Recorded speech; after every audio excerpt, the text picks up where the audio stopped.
All right, so you guys wanted to hear more about the Syracuse serial killer Nicholas Wiley, and we're ready to really do a deep dive into the sources we have. We found some court records, news articles, and even some quotes from Wiley himself. But just a quick warning, this one's not for the faint of heart. No, this is definitely one of those cases that's going to stay with you.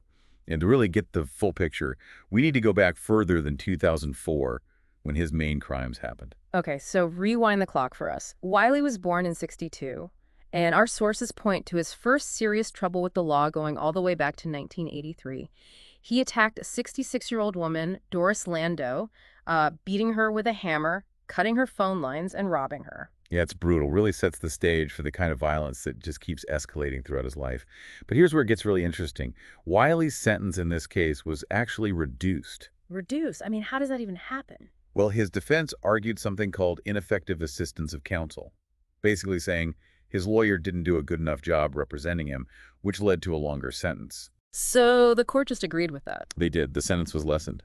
Wow, I mean, I guess you could say that maybe had some pretty serious consequences later on. It makes you wonder, could Wiley's later crimes have been prevented if things had gone differently back in '83? It's a question that a lot of people have asked. Yeah, And it really makes you think about the complexities of the justice system, right? absolutely. But let's fast forward a little bit now to 1991. Wiley commits another horrible crime, the sexual assault and beating of a 16-year-old girl. He's given 12 years for that. 12 years. But as we know, it wasn't enough to stop him. He was released in January of 2004, had to register as a level 3 sex offender.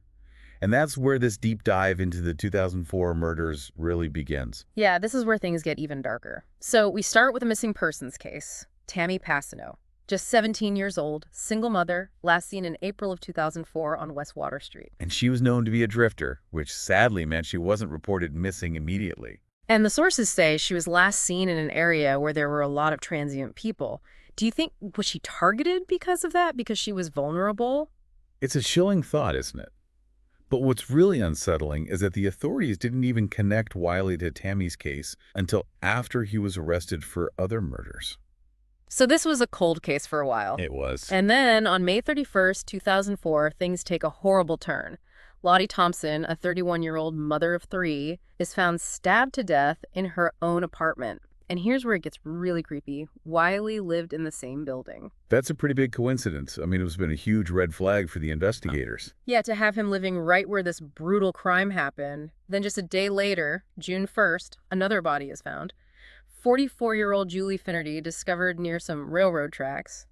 Multiple stab wounds, and the sources mentioned that she had defensive wounds. Oh, yeah. Those defensive wounds often indicate that there was a struggle. It's a pretty awful thought, to think about the violence that she must have faced. Absolutely. So we've got 2 gruesome murders in a very short time, and a missing persons case that is starting to look very suspicious. Right. And then the investigation suddenly takes a major turn. Because the very next day, on June 2nd, 2004, Nicholas Wiley is arrested, and he confesses, not just to these murders, but to a total of 7. 7 in total. 4 women, 2 men, and even a teenage gang member. But here's the thing.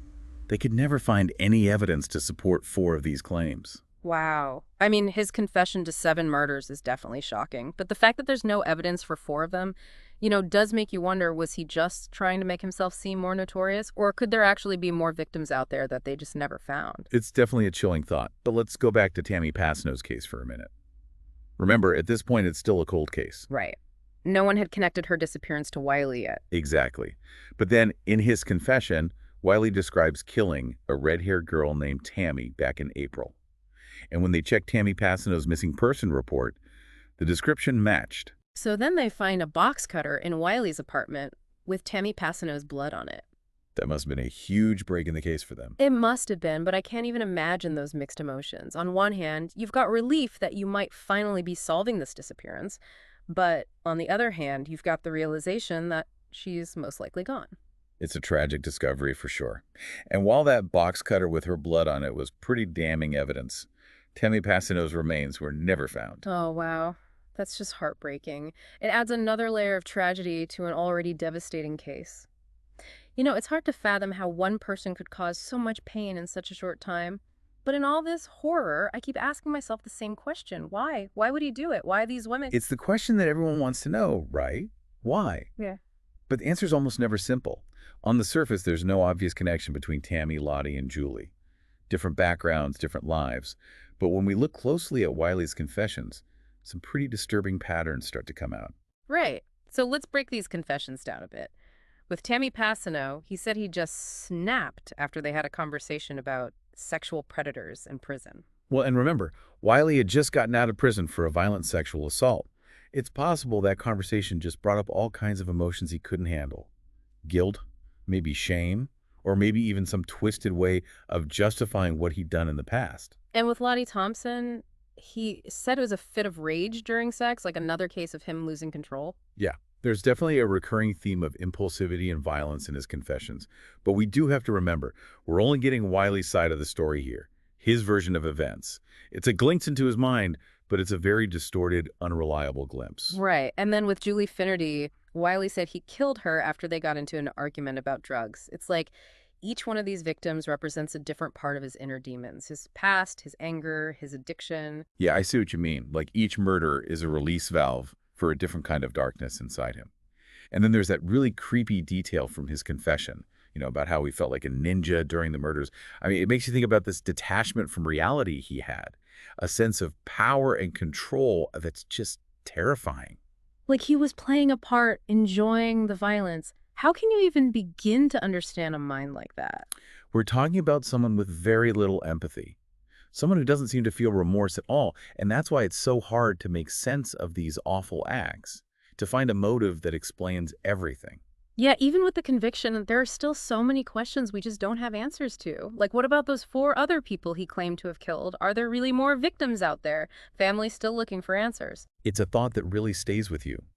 And even with all their investigation, the authorities couldn't find any evidence to back up those claims. But you're right, that possibility still lingers.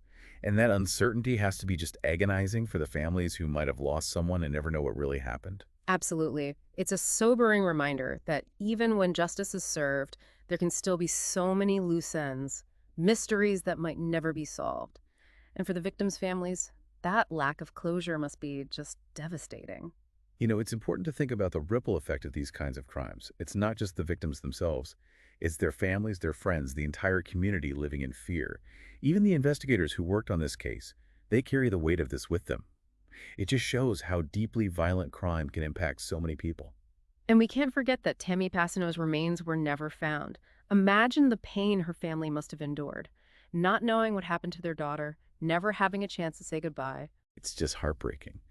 And it emphasizes that Wiley's crimes left so much damage in their wake, not just on the victims, but on everyone touched by this tragedy. So, what do we do with all this? What can we possibly take away from this deep dive into the mind of a serial killer? What did we learn? I think this case serves as a reminder that evil can exist anywhere, you know, even in places that seem perfectly ordinary. It also shows how dedicated law enforcement can be. They worked so hard to bring Wiley to justice, even when the trail went cold.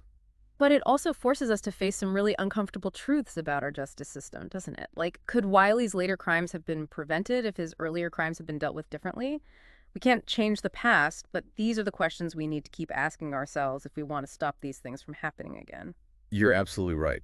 This case, like so many others, shows just how complicated crime and punishment can be, and how hard it is to balance individual rights with the need to keep our communities safe. It's a lot to take in, that's for sure. And it leaves you with this heavy feeling, knowing that even though Wiley's in prison, there are still so many unanswered questions and so many people who are hurting because of what he did. Yeah, absolutely. And I think it's in those unanswered questions where we find some of the most important lessons. We may never know the full extent of what Wiley did. Like Tammy Passano's remains are still missing. We can't bring those victims back, but we can honor their memory by continuing to search for answers, by not letting their stories be forgotten. That's what's so important. Even though Wiley's behind bars, the search for truth and understanding needs to continue. It's about getting justice for the victims and helping their families find some closure. Exactly. And if anyone listening wants to learn more about this case, we've got some resources in the show notes, links to news articles, court documents, even profiles of the victims so you can learn more about their lives, beyond their tragic deaths. Yeah. It's easy to forget sometimes that these stories, as horrible as they are about real people. People with their own hopes and dreams, families who loved them, lives that were cut way too short. Learning about them, hearing their stories, it helps us remember that. It does. It helps us understand the complexities of this case and the bigger issues that it brings up. This isn't just a story about a serial killer. It's a story about, about what it means to be human, the capacity for both great evil and incredible resilience. That's a good way to put it. And as always, we want to hear from you guys. Share your thoughts, your reactions to this case in the comments. We know these are hard conversations to have, but they're important. By talking about these things, sharing our perspectives, we can learn from each other and hopefully prevent something like this from happening again. Right. And we also want to acknowledge that this kind of stuff can be really tough to listen to. So if you're feeling overwhelmed or triggered by what we talked about today, please reach out for help. Talk to someone, a therapist, a friend, a family member. It's okay to not be okay. Take a break if you need to. Thanks for joining us for this deep dive into the case of Nicholas Wiley, the Syracuse serial killer. It's a story that reminds us that there is darkness in the world, but it also reminds us of how important it is to fight for justice, understanding, and healing. And remember, even when things seem really bleak, the search for truth and a better world goes on. Until next time, stay curious, stay informed, and stay safe.